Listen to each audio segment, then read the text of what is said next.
Welcome back to our YouTube channel. I'm Emoli Edwin. I'm Dennis Keton. Yeah, we are the Gatekeepers TV, and guys, the Premier League is on fire. We're heading to Gameweek 34.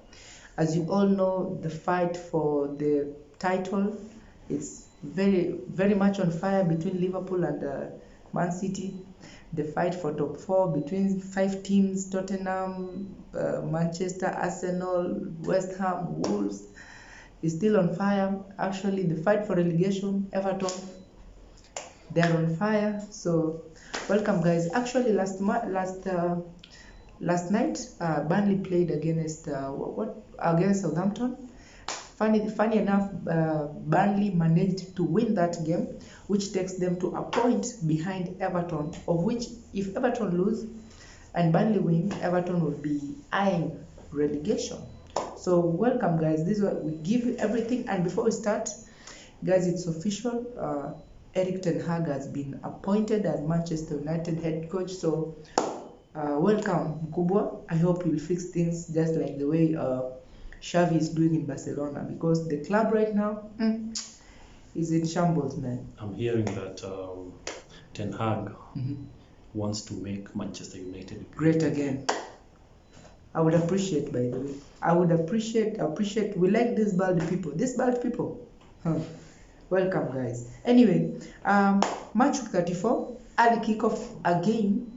Now this one is a big fight for top 4. Actually, Arsenal against Manchester United. This one, first of all, before I start, it's a must win for Manchester United. If it is a must win. No, if it is a must win. If they want top 4. Okay. So right now, Manchester United, they're not that good, but in front of them, they have Arsenal with 57. They have Tottenham with 57. And Manchester United themselves, they have 54. And they've played one extra game, so Kazipo. What's your take on this match? Guys, it's been a minute. Thank you for always tuning in to the Gatekeepers TV, your number one TV channel that talks about sports in East and Central Africa. Tell them. So straight up, one of the biggest old rivalries in the football match. People might mistake it to be one of the biggest rivalries in football, especially in England, but we have different opinion about that. So, Arsenal facing Manchester United at Emirates. Remember the first leg, this match was heated up in Old Trafford. So what happened at Old Trafford? Cristiano Ronaldo did what he does best.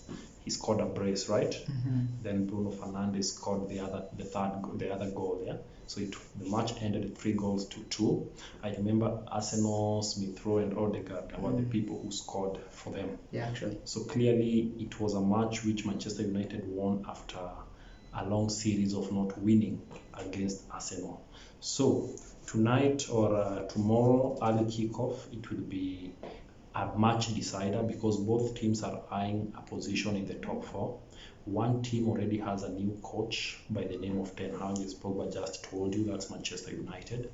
Arsenal, they are coming in with having been motivated because in the midweek, in their double game 33, they managed to win against Chelsea.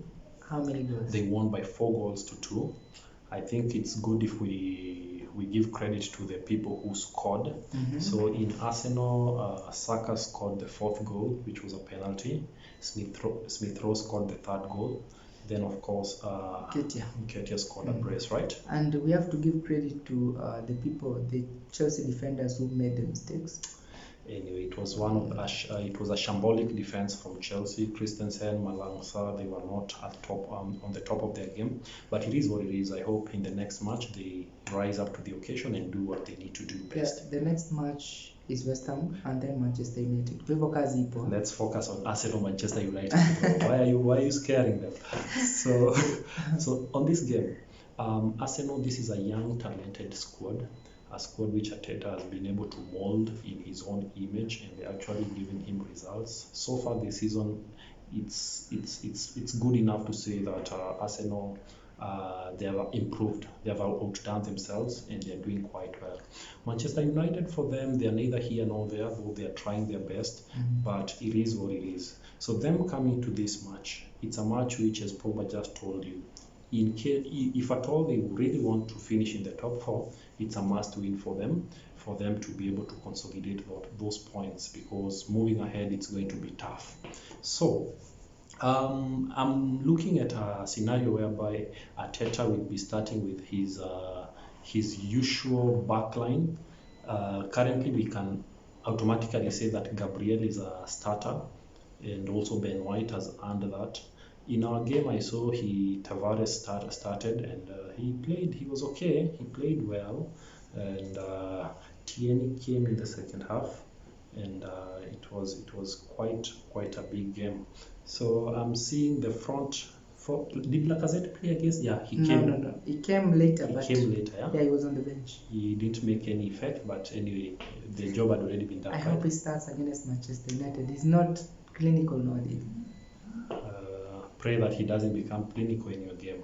So the young boys, Saka, always brilliant. Odegaard, Smith Rowe, these people, they play good football. Then Granit Xhaka can be good when he wants.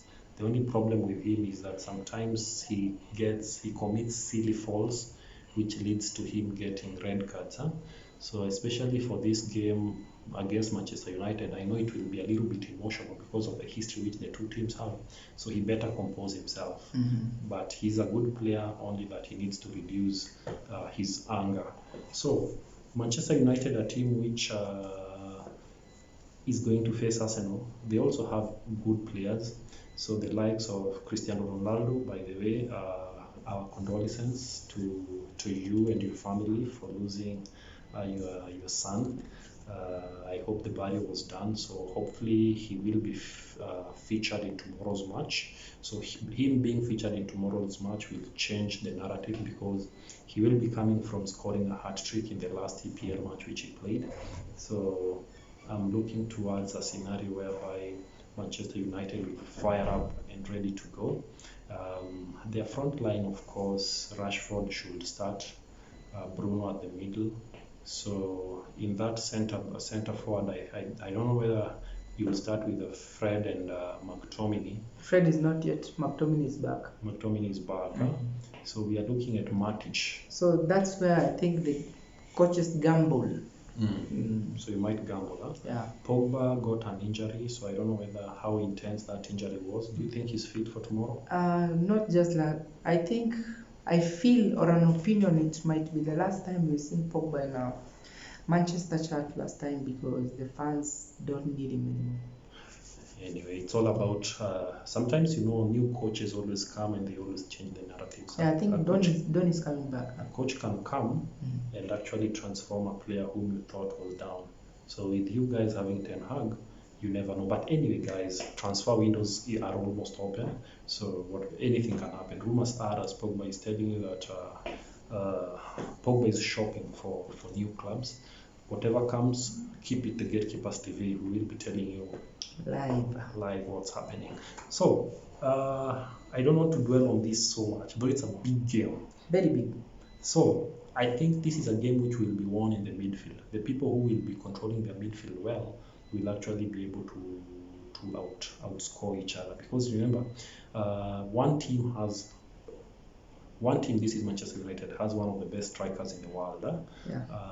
Arsenal doesn't have a striker per se, but they have midfielders who can actually be lethal. Very clinical. As they want. So it will be a matter of, will Bruno Fernandes and Pogba provide good assists for Oro? Pogba wants to be there. Or Matic, let's say Matic. McTominay. Or even Elanga if it starts from the flank. Yeah. So will they be able to provide clinical assists to Roro? And on this other side, will Odegaard, Saka, Martinelli, and Smith Rowe do justice to their game plan?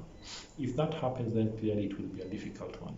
So for me, if you ask me, Manchester has a good keeper, De Gea, though the issue is usually with their backline. They usually waste him too much. Yes, Maguire. So I hope Maguire ups his game this time round. Arsenal, on the other hand, they have a good goalkeeper. Also, I would say they also have a good backline, which is very strong and rigid. So this is a game whereby defensively, Arsenal, I will say they have a good defense as opposed to Manchester United currently. So that might contribute a lot to this. But as always, as I always tell you, this is a match whereby now giving you my straight up thoughts on it. I'm going to predict and give it a draw. This game is a 2-2 draw. 2-2 draw. So it's going to be a spoiler. That's what my gut is telling me. So if you're putting your money where your mouth is, it's a draw. No one is going to outscore the other. Ah. But it should be a revenge for Arsenal because that 3-2 win against loss against Manu, I felt like they didn't deserve that, but it happened. But anyway, it is what it is. So still 2-2. What about you, Pogba? Well, actually, Cristiano Ronaldo is back, and of course, not only him. We have 3 players back. Cristiano Ronaldo is back after Mazishi. McTominay is back after from an injury. Varane is back from an injury. So I expect the defense to pull up this time round. The midfield, I think that's where we have the problem, and that's where Arsenal will dominate from. They have a very good defense compared to ours. I don't know about the others, but compared to ours, they have a very good defense. But we have people like Sancho, people like Cristiano, people like Elanga who are very swift. They can break through such tiny holes, tiny defenses. So be careful, Arsenal. Now with these 3 coming back, and I hope the motivation of the new coach coming, we saw David De Gea spoke. He's expecting changes from Ten Hag, so I expect Man United into this game to be very much motivated. So before you give your prediction, let me ask you, do you think Ten Hag is going to stick with your current squad, or do you think he's going to do an overhaul to it according to his style of play? Actually, he will not stick with this formation or with the current players. Some players are leaving, confirmed. One of them being Matic, Pogba. They're leaving at the end of the season. And remember, we have Donny van der Beek, who was not had enough time play. They were both at Ajax, so Donny van der Beek, it's a sure bet. You're coming. I know you'll up your game. Do you think this is time for you? He'll be brought back? Yes, Donny van der Beek will be brought back. Not about thinking sure bet, he'll be brought back. Do you think players like Rashford will still continue playing under him, or they're going to be sold? Because Rangnick is on record saying that, according to him, he quoted Klopp. He said that when Klopp came, he was given a chance to do a complete overhaul to Liverpool and to nurture it to his own image. And within 2 years, he was able to get results. Do you agree with him when he says that the entire Manchester United squad should be done with, apart from maybe your goalkeeper? Yes, because the DNA of the club is not in players anymore. The last match we saw against Liverpool, until a young boy, Hannibal Mejbri, came in, he showed that passion, that rivalry in him. You could see it. Imagine a young boy showing the elders how to do it. It was really a shame. So the club it's like Rwanda when they do some census. Somebody suggested that they should first, by then there are about 1 million people. Rwanda is a very small country. So get them out of that country, then start counting them one by one as they go in. So Manchester United, all of you outside, then one by one as you walk at Old Trafford. But anyway, this game I expect Ronaldo to score maybe 2 goals, maybe hat-trick. I know United will be looking to bounce back after humiliation from Liverpool, so 3-2 again. I think it's going to repeat itself. 3-2. 3-2 in favor of Manchester United. So guys, as I told you, it's a draw. Though, if it was my wish, I would give this game for Arsenal to win. But it is what it is. Just for the beauty of football, I think that should be it. So Pogba, you'll allow me just to tell our viewers that in the next few minutes they should be joining us in the other game week, because this is just one of the biggest games which we just had to break it for them. Of course. But stay tuned. Detailed. Stay tuned. We are coming back with the rest of the fixtures. Remember, it's game week 30. 34. And it's a double game week for It's a Manchester double game United. for Manchester United. So guys, just tune in as you are finishing to watch this video. Click down there for the next episode. Thank you so much. It was real being with you guys. Ama namna gani? Yep. Thank you so much. Until next time. See you again. See you.